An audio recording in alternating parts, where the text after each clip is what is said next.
I welcome the three foreign ministers of the United Kingdom, of the Russian Federation, and of course of Germany.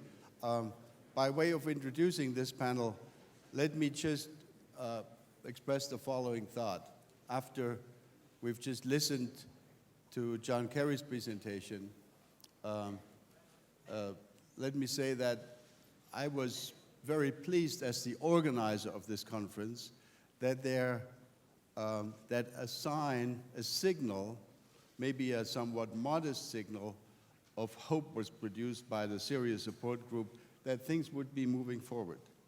I hope that you three, can now work to strengthen the signal that should come out of Munich, the Munich signal, which should be a signal of reinforced cooperation, of joint determination to end conflicts, to end the conflicts that we've been trying to end, and to produce more and better cooperation and to rebuild trust.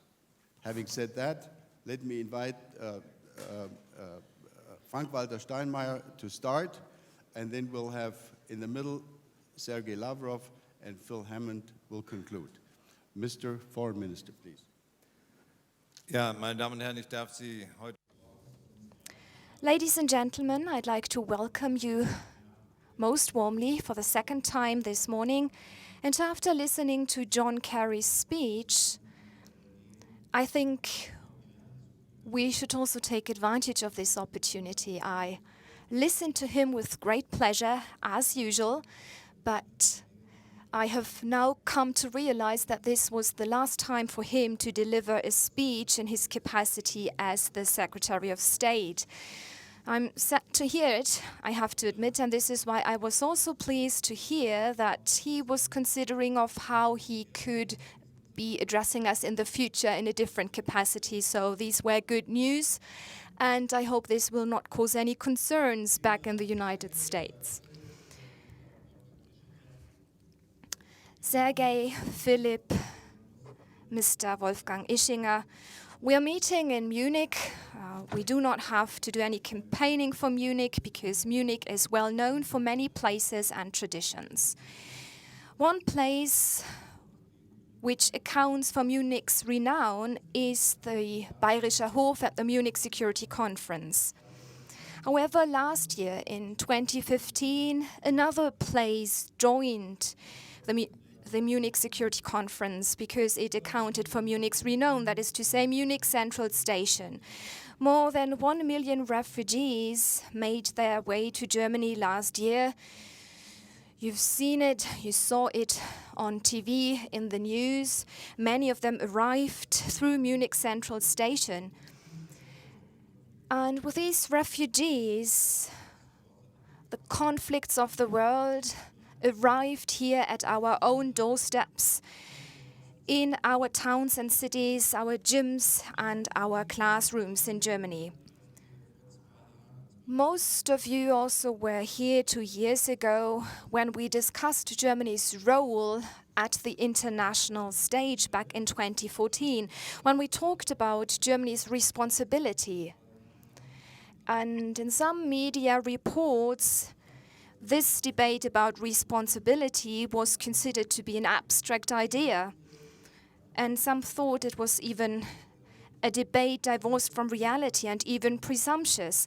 And I thought that these media reports were wrong because no one's saying that anymore, because since the start of the refugee crisis, the issue of international responsibility of Germany is no longer abstract, but it has become a very real and immediate issue. My plea at this year's Munich Security Conference would be that this refugee crisis, even though it is very difficult to manage at all levels, must not be an excuse to shut out the world, to isolate ourselves. Quite on the contrary, I think that this refugee crisis should even encourage us to be even more determinedly involved in international affairs. It goes without saying that this massive refugee movement needs many different responses at different levels, be it local, national, at the level of the European Union. And we are pleased here in Germany that there has been an impressive commitment of many volunteers on the ground. But let me say one thing. Even if we succeed in doing everything that we have decided to do at the European level, even if the agreement that we have reached with Turkey is implemented to 100%, then there is still one truth remaining. That is to say, the truth that these people do not decide to give up their houses and their homes for nothing. They do not try to reach Europe, but they flee from terrorism, from violence. And this is why it also is the right thing to do to discuss this topic here, because it also has a foreign policy dimension, and we have to be interested in dealing with the root causes of this conflict. How can we defuse and settle the conflicts in the Middle East, particularly in Syria? Because if these conflicts are not defused, and this is also in line with what Mr. Kerry just said, if these conflicts are not diffused, we will only be working on the symptoms of these crises in Europe. We will not be addressing its root causes. This is why I would like to encourage you to not shut yourselves off. What we need is more commitment. We need to get more involved, and I hope that you can also feel it. Our efforts are focused on political conflict resolution processes.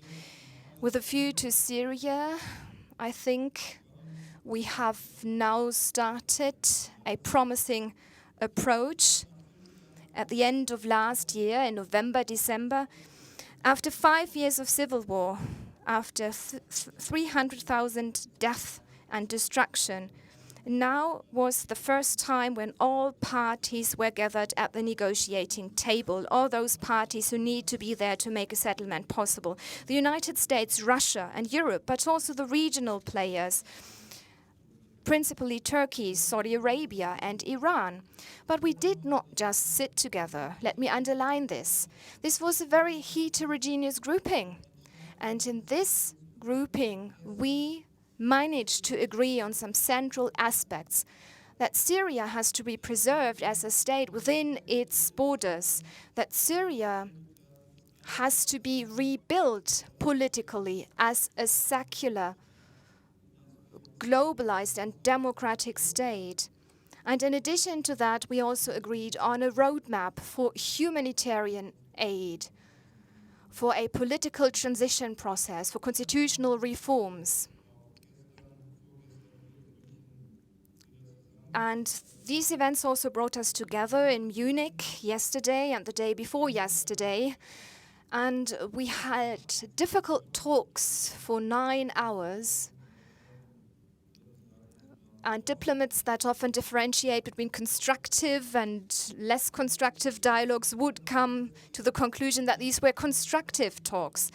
And this shows us that now we have found a starting point in order to reduce violence now, finally, to pave the way for a ceasefire, which hopefully is possible now and which will probably allow us to provide humanitarian aid to these people in Syria.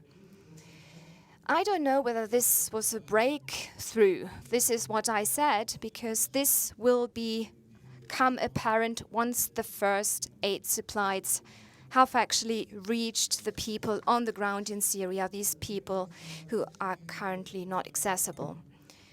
This brings me to my third point, ladies and gentlemen. Strong countries have responsibilities that extend beyond their own borders, and this is true for all the states that were involved in the negotiations on Thursday. Much has been written and said about the role of Russia, Saudi Arabia, Turkey. Much has been said about national interests and ambitions, about national fears and face-saving. And all these factors are real. They are also relevant. But I would also like to say that the true strength of states can be measured by the fact whether they are willing and able to assume responsibility not only for themselves but also beyond their own borders, for the entire region and their neighborhood. There are national differences when we take a look at the Middle East, because of these national differences, we must embark on negotiations which do justice to the complexity of these diverging interests. We gathered in Munich for negotiations and we agreed on our joint commitment to the benefit of Syria. These commitments are clear and we'll now have to see whether this will also be implemented. This is not to say that all you need for foreign policy is a round table. On the contrary, my fourth point is that political processes can only be successful if they are supported by political pressure, sometimes by economic pressure, sometimes also by the use of military force, which we have also seen in our fight against Daesh or ISIS.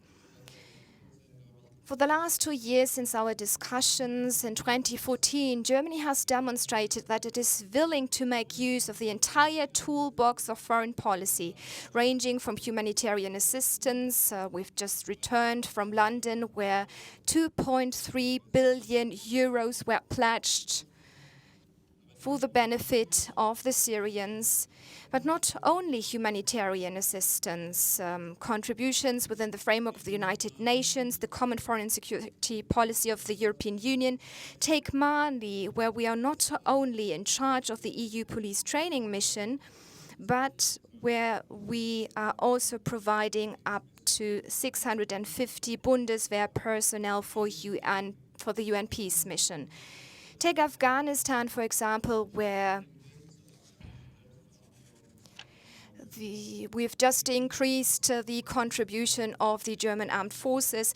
Take the process of reforming the German armed forces, something that my colleague Ursula von der Leyen talked about yesterday. We are also involved in the military fight against the Islamic State, not only within the context of the airstrikes over Syria, but also within the context of equipment and training to the Peshmerga in northern Iraq, which also includes weapons.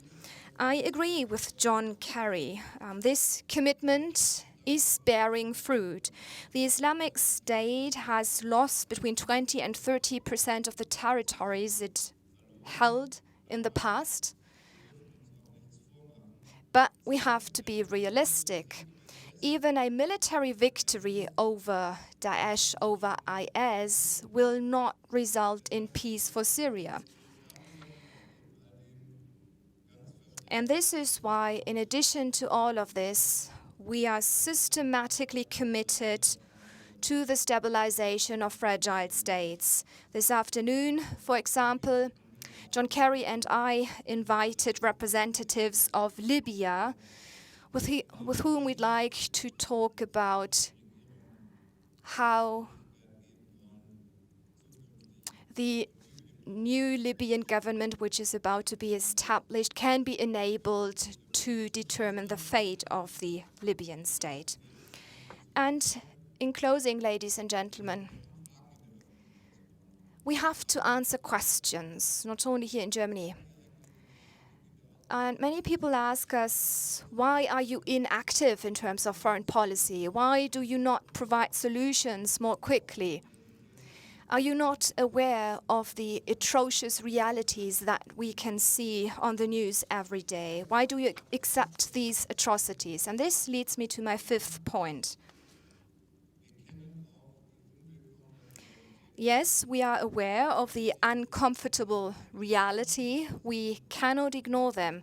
But what matters is something else, ladies and gentlemen.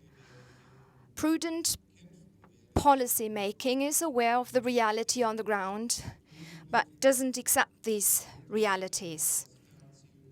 Prudent policy making is also aware of distance objectives, and it will not just stand by, even if this remote or more distant objective might not be reached in the immediate term. A trade union activist once said, "You have to take the world as you find it, but you mustn't leave it that way." And I think this is what will matter in the future. I'd encourage us to take a realistic look at the world. We are not in a Cold War. And those of you who listened to Prime Minister Medvedev's speech will not have understood it this way. I understood him a bit differently. I thought he wanted to say that we have to avoid a situation which might lead us into a Cold War. I'm convinced that we do not find ourselves in a Cold War. We are confronted with new conflicts, erosion of the order that we know, more conflicts, non-state actors confronting state actors, different national interests, the strive for hegemonial powers. And this is why this differentiation between black and white, good and evil, doesn't really help us. Who is responsible for the emergence of a crisis cannot really be identified clearly in many conflicts we are up against. And this is why there's no alternative. We have to bridge the gap in these difficult processes, such as the Vienna format. And we have to bring together these elements which are so difficult to bring together. This is a lengthy process, it will be a difficult process, and this might even be disappointed for those of you who might be interested in quick solutions, because we can't offer these quick solutions. But we can make an effort, even once there have been setbacks, to start again. Because this is what German foreign policy is about today. It's not only about delivering speeches, it's about getting things done. And I can assure you that we are trying to ensure that the world will not stay as it is.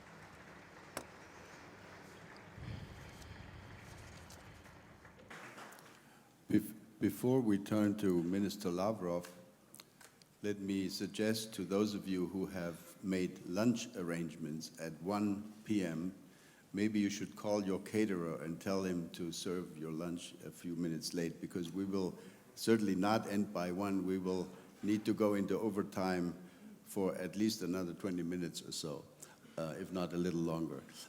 Sergei, you have the floor. Thank you, Wolfgang. I'll speak Russian.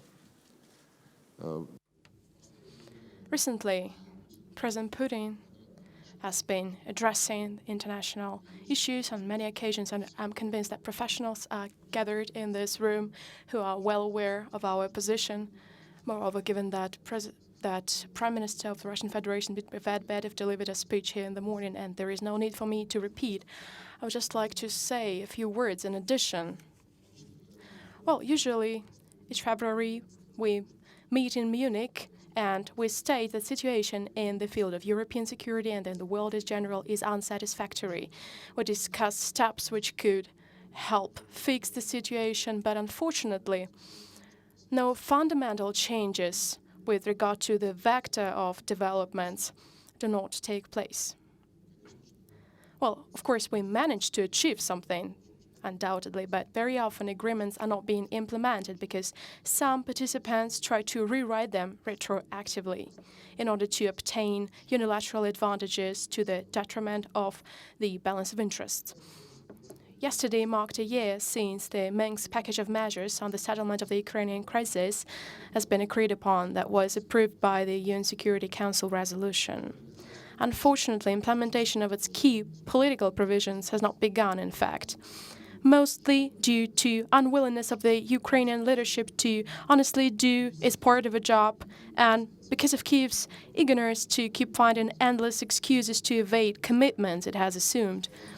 it is a good thing that Europe and even the US seem to start to realize that such behavior is unacceptable, as it has been demonstrated by the speech of John Kerry. In spite of the fashion for Russophobia in some capitals. Another hot-button issue is the protracted crisis in Syria, and in this case, thanks to concerted efforts, we've managed to establish the International Syria Support Group to adopt the 2254 UN Security Council resolutions that approves key parameters of settlement through negotiations between the government and the whole range of the opposition, including the demand for the Syrians themselves to decide the future of their country. However, in violation of this resolution, a part of opposition is making ultimatums and putting forward preconditions, and they have someone to learn from.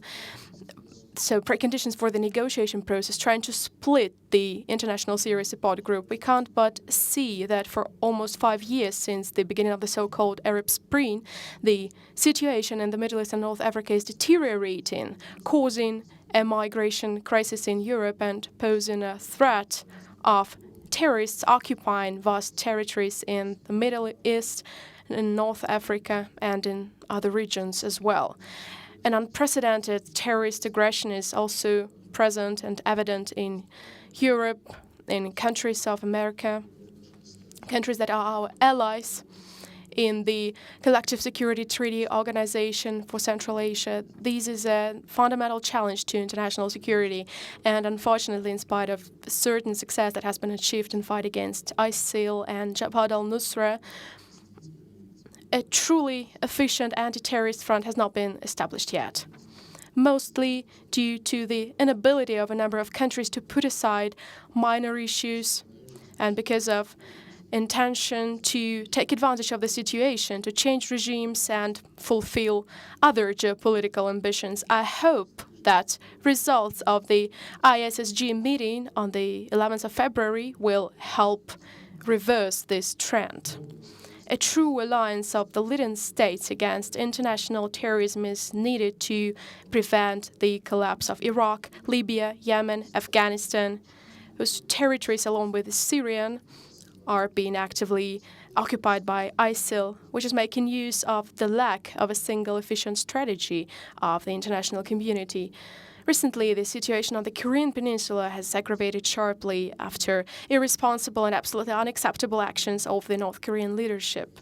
However, even in this case, we're still witnessing the trend of unilateral actions bypassing the UN Security Council aimed at punishing Pyongyang, and also the intention to inflate foreign military presence in the region to the detriment of the joint efforts to de-escalate the situation through existing negotiation mechanisms. I think everybody understands that extreme complexity of intertwining crisis, broadening conflict space require concerted joint efforts.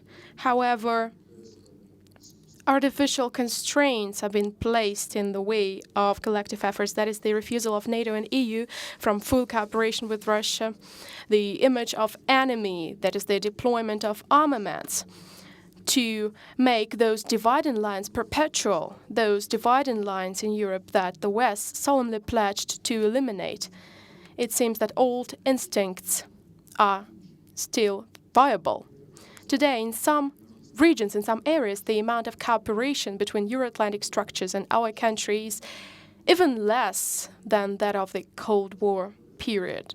Not to speak of the fact that cliches of ideological confrontation are returning into common use, the conceptual basis of which ceased to exist a quarter of a century ago. The sign of the times now is the mixture of propaganda and realpolitik to the detriment of prospects of solving key international problems. Attempts to remedy this abnormal situation are being made, as, for example, it was the case with the OSCE panel of eminent persons within the Helsinki Plus 40 process. However, eminent persons were unable to reach consensus since the final report of the group, as, by the way, the report prepared for our conference is NATO-centered.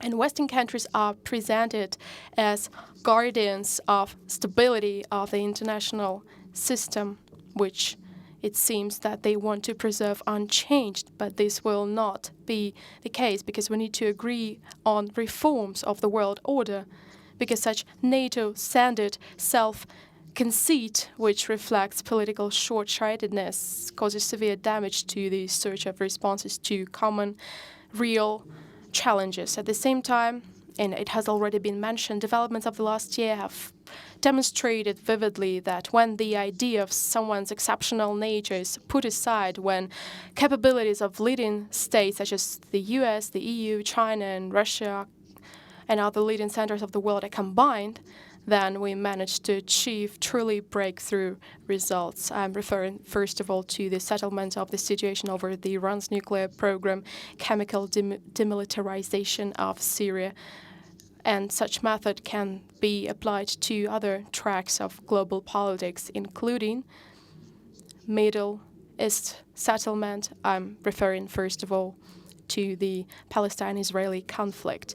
But in order to apply such collective approaches, to use such efficient methods, one has to get used to working in a team rather than try to take decisions for all. And those who do not agree should be punished with dictate. I think that Munich conference is a good platform for a discussion of how to bring back the culture of dialogue, the art of compromise, rather than ultimatums. The professionals who have gathered here, I'm convinced, have enough experience, expertise, and wisdom to help make diplomacy a priority, which it should be by right, at a stage when a reliable, sustainable system of global governance is being shaped, if, of course, we do not want to swim to the waterfall, but if we're interested in reversing the negative trend and in living up to expectations that are related to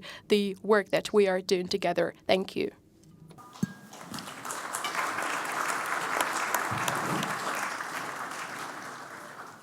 Thank you very much, Sergei. And to conclude our initial round, Philip Hammond. Thank you. Well, I'm not going to repeat what other colleagues have said. I think everybody in this room is well aware of the challenges that we're facing. They're well rehearsed, and among them, it's clear that the state-to-state threats are alive and well in the 21st century. But I want to focus on the non-state threats, because in the period since the last Munich Security Conference, that period has been overshadowed by the twin challenges of Daesh and migration.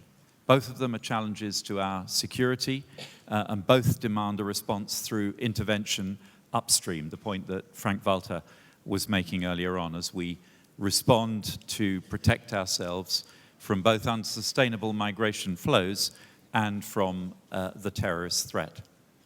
And a Maginot Line approach of defending the borders of Fortress Europe, we often hear talk about protecting the common border, whether it's against migration or terrorism, I would suggest is not going to be effective on its own. And in our engagement in the Khartoum process, our participation in the ISSG to seeking a resolution for the crisis in Syria, our counter-Daesh coalition of 66 nations in Iraq, our humanitarian support for displaced persons and for Syrians being accommodated in Jordan, in Lebanon, in Turkey. In all of these activities, we are demonstrating our commitment to that forward upstream approach.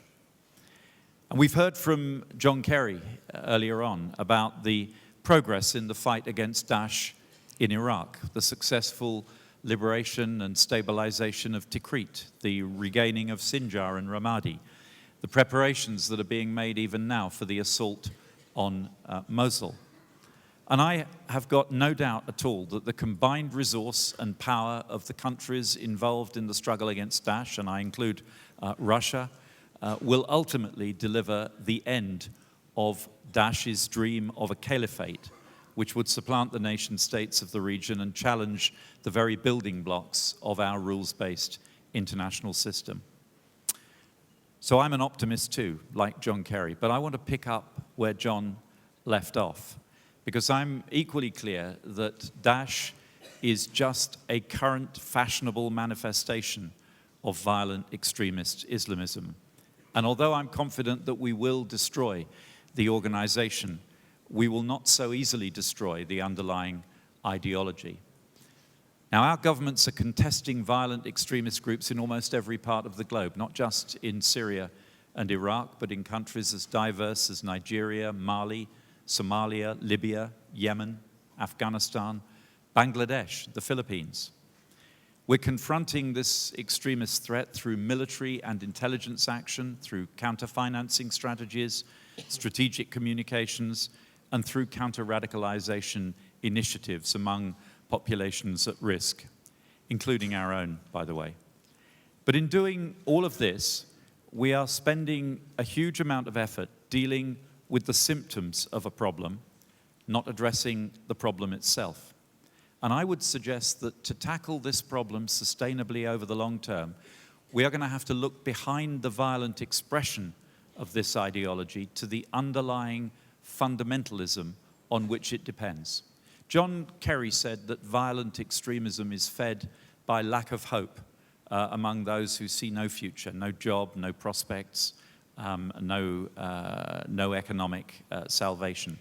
I would suggest that it requires two things. It requires that lack of hope, but it also requires a framework in which that lack of hope is channeled, and fundamentalism is such a framework. Now, we've all confronted extremist ideologies in the past, in the 20th century, communism and fascism most notably. But the threat of fundamentalist Islam is different because its ideology is not an invented one like communism or fascism. It's an ideology rooted in a corrupt interpretation of one of the world's great religions. And because of that, it has deeper roots and wider reach. And it's harnessing the power of the internet and social media to spread its message across the world in a way that has not been available to any previous extremist ideologies. And to meet this challenge effectively, we've got to be as focused on the underlying fundamentalism as we are on the violent extremists' manifestation of it. So countries like mine, UK, need to address the challenge domestically. For example, we've created an extremism analysis unit, which is actively seeking to identify behaviors and activities that require intervention to avoid radicalization. We're reviewing systematically the misuse of Sharia law in British Muslim communities. We're contesting dangerous content on the internet and social media and supporting moderate voices to put the counter-arguments. And countering a narrative of apartheid that says that Muslims cannot live alongside Christians, Jews, Sikhs, atheists, that voting in elections in our country or participating in the civic affairs of our country is haram, forbidden, for compliant Muslims. And perhaps most importantly of all, we are seeking to make the positive case for the nation state to an Islamic audience, to demonstrate that it is possible to be a good Muslim and a good citizen of a state, as millions of British Muslims demonstrate every day. That Islam is not incompatible with economic growth and development, as Turkey, as Indonesia and other countries are demonstrating. But we must also recognize that the heaviest burden of fighting the underlying Islamist fundamentalism will fall on the Islamic world itself. Because while extremists preach an ideology of hatred against the West and against any religious faith other than their own, their main objective is to force every Muslim to submit to their distorted interpretation of Islam. So while the West faces a security problem, the Islamic world faces an existential challenge. Fundamentalism and moderate Islam are incompatible, and only one of them can survive the struggle. And we in the non-Islamic world had better help to make sure that it's the right one. That's why we must support Islamic countries themselves to lead the fight against Islamic extremism. Now, some of them have taken up this challenge and are tackling extremism not only through law and order strategies, but through effective counter-radicalization, counter-fundamentalism programs. But speaking very frankly, I think that they are in a minority. Some are more or less ignoring the problem. Others still insist that it is an external threat imported from outside, and decline to look closely at what is going on in their own schools, their own mosques, their own prisons. Others are relying too heavily, sometimes exclusively, on a security solution alone. Locking people up may sometimes be necessary, but it doesn't stop them thinking, and for many, persecution strengthens the narrative. So it's right that we are talking about how we can defeat Daesh on the battlefield, and we are certainly ready to play our part in that battle. But let us not delude ourselves. We also need a determined commitment as like-minded countries to work tirelessly with our partners in the Islamic world to deal not only with violent extremism through better security, but also to tackle effectively the underlying fundamentalism that drives that violent extremism. Because without such a comprehensive approach, I would suggest, all our military and security actions, all the other things that we've talked about in this conference, that we talk about all the time against the violent manifestation of extremist Islamism, may very well continue to contain the symptoms, may sometimes defeat individual manifestations of them, but they will not, on their own, cure the disease. Thank you.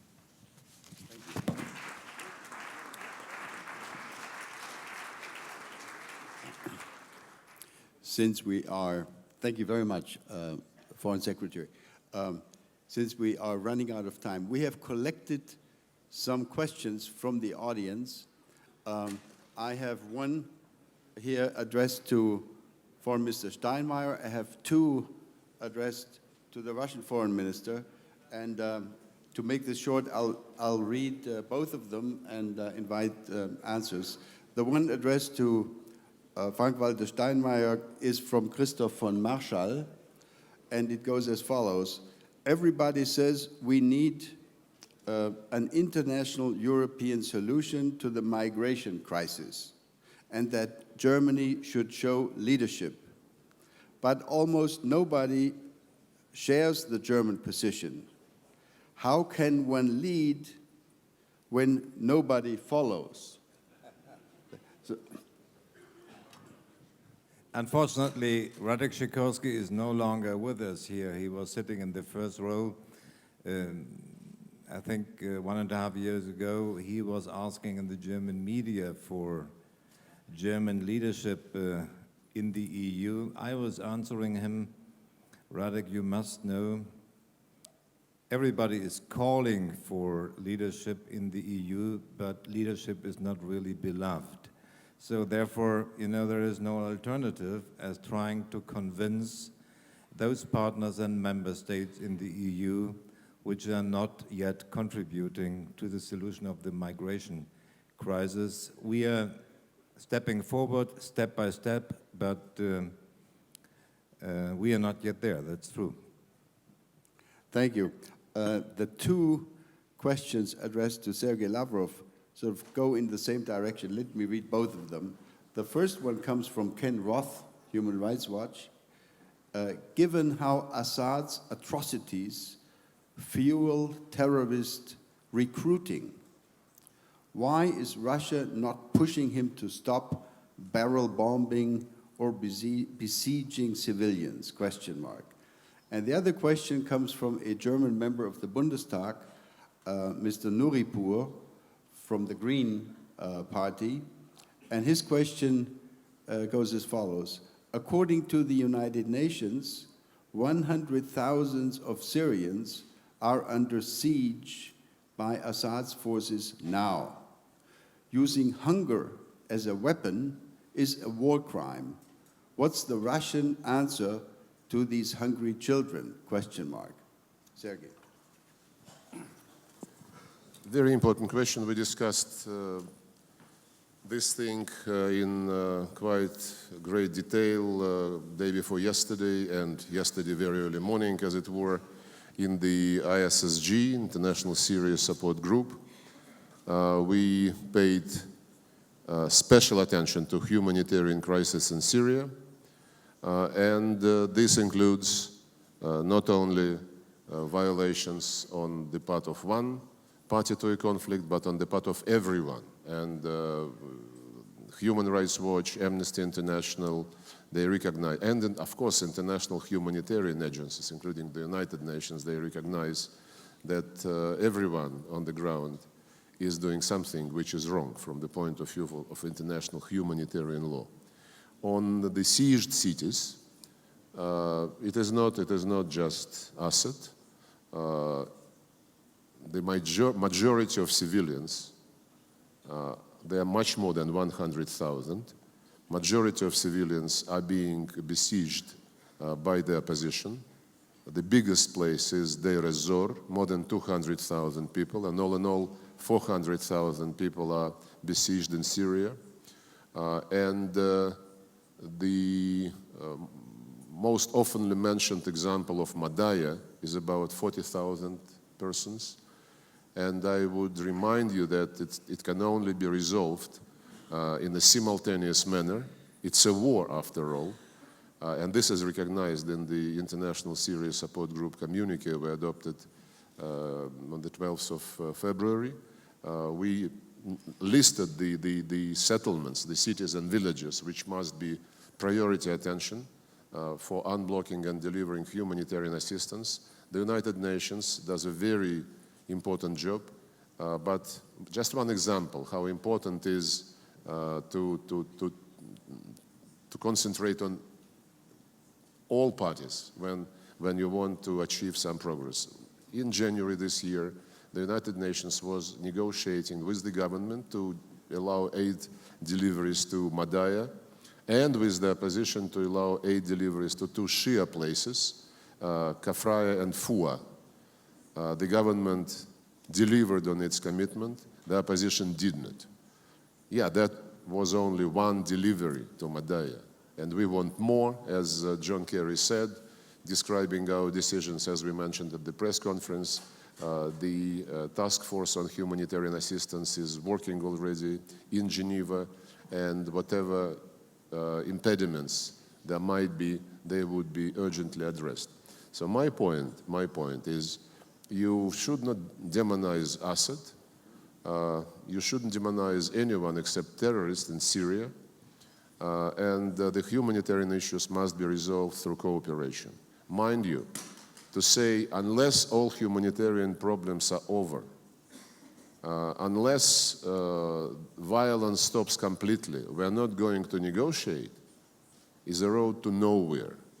It's a blunt provocation because the decisions of the Security Council provide for negotiations between the Syrian government and the entire spectrum of the opposition to be comprehensive. Yes, it is political process. Yes, it is military issues, but it is also humanitarian deliveries. We can do something now. We can make a breakthrough, a first step.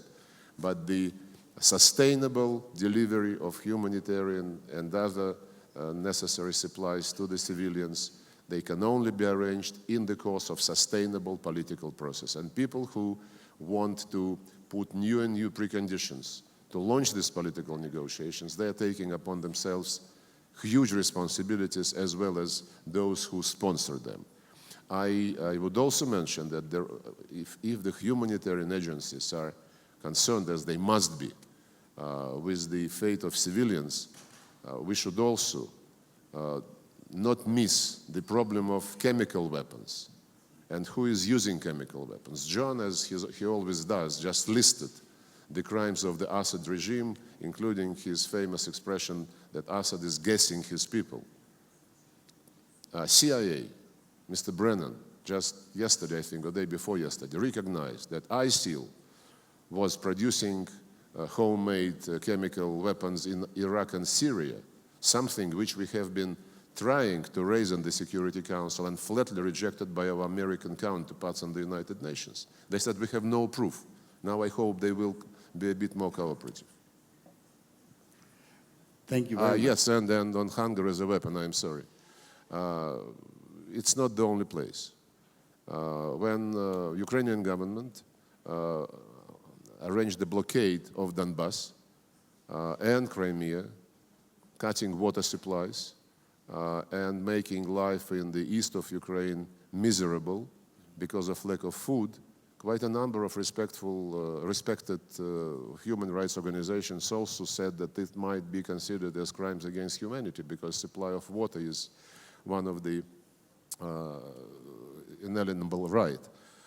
And a couple of days ago I was watching Euronews, as they modestly say themselves, the most watched channel in Europe, and they presented, they say so, yes.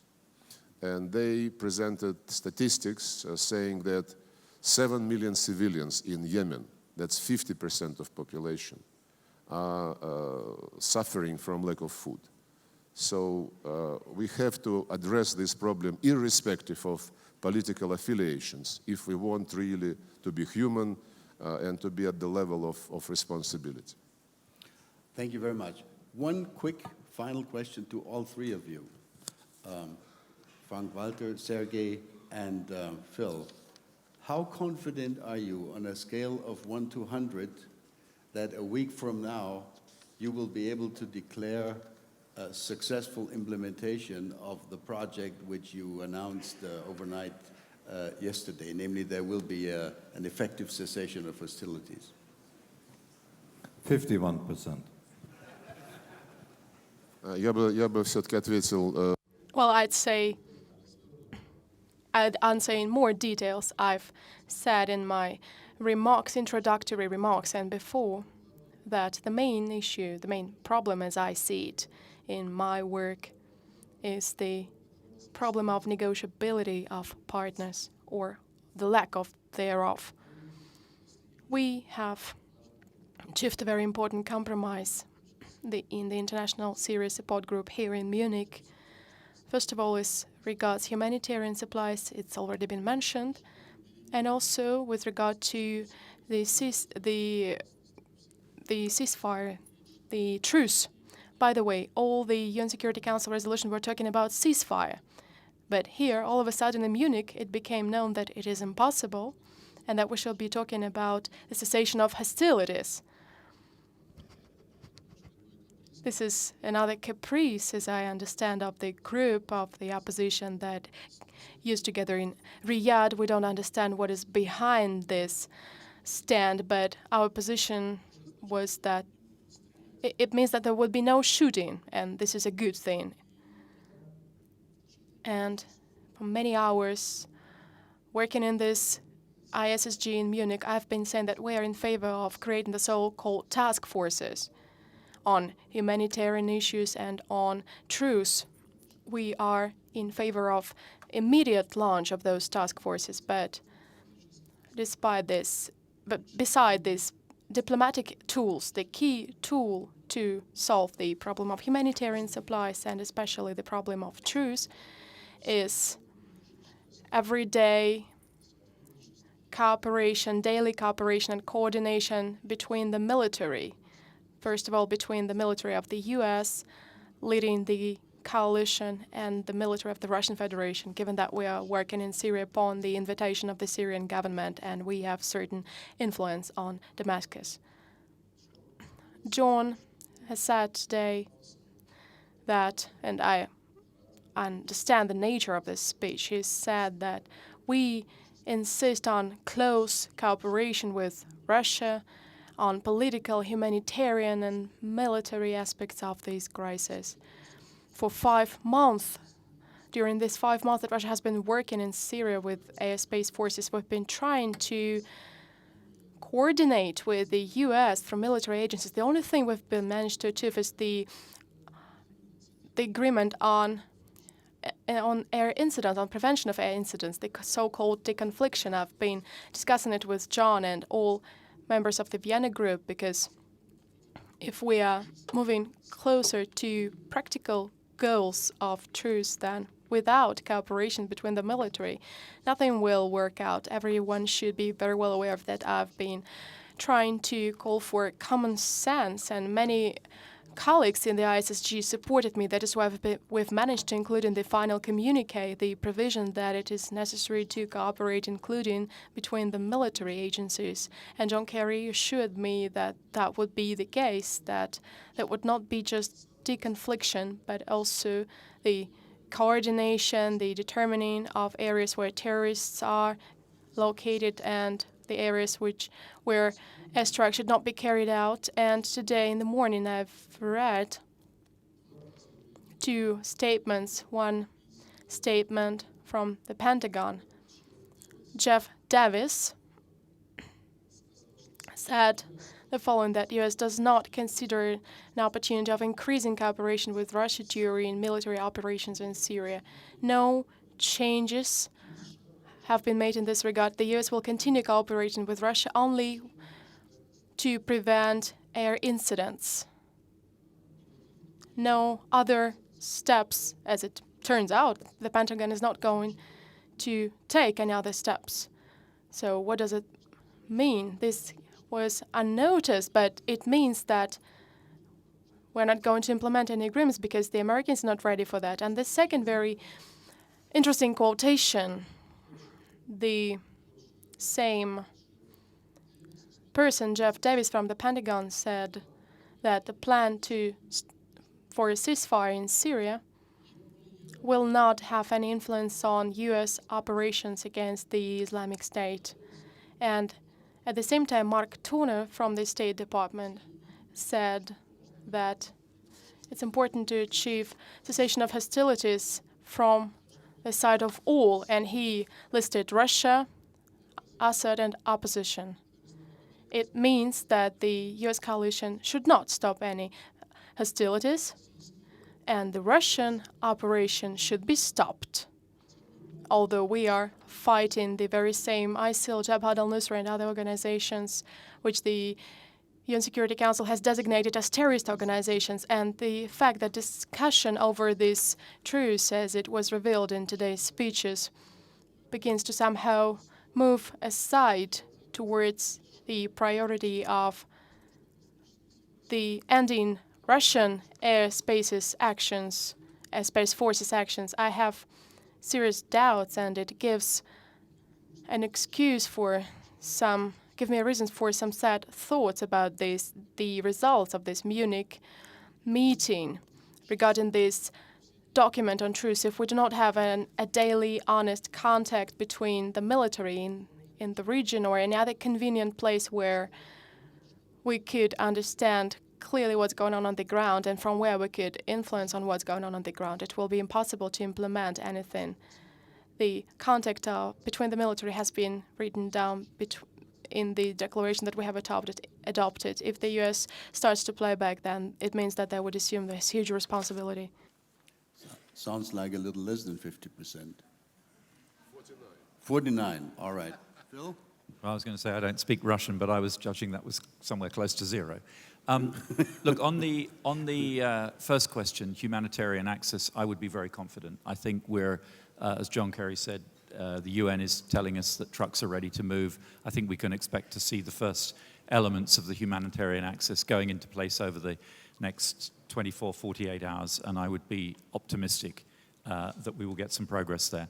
On the question of cessation of hostilities, frankly, it depends on what Russia wants. It depends on what Russia wants, because the fact on the ground is this: whatever you call it, whatever the justification, whatever the language, over the last weeks, Russia has been bombing the moderate opposition positions in the name of fighting terrorism, whatever, doesn't matter. They've been bombing the moderate armed opposition.